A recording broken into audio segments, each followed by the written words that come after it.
বিশ্ব হিন্দু পৰিষদৰ আজি যি ৬৬তম প্ৰতিষ্ঠা দিৱস, এই প্ৰতিষ্ঠা দিৱসৰ লগত সংগতি ৰাখি আমাৰ অবিভক্ত বাক্সা জিলায় তামোলপুৰ মটংগাপাৰ যিটো আমাৰ শ্ৰী শ্ৰী শংকৰদেৱ সত্ৰৰ নামঘৰ আছে, এই নামঘৰতো আমি উৎসৱটো পালন কৰিব লৈছোঁ।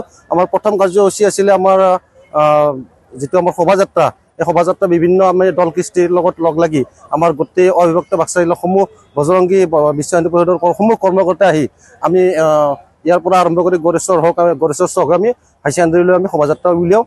তাৰপিছত আমাৰ ইয়াৰ পিছত আছে আমি অলপ লঘু আহাৰ আছে, লঘু আহাৰৰ পিছত আমাৰ এটা ধৰ্মালোচনী সভা আৰম্ভ হ'ব।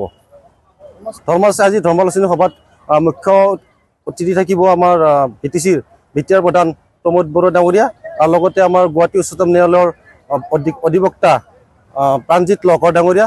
আমাৰ মুখ্য বক্তা থাকিব নামটো পাহৰিলোঁ, কুমুদ বৰঠাকুৰ ডাঙৰীয়া আমাৰ মুখ্য বক্তা হিচাপে আমাৰ উপস্থিত থাকিব।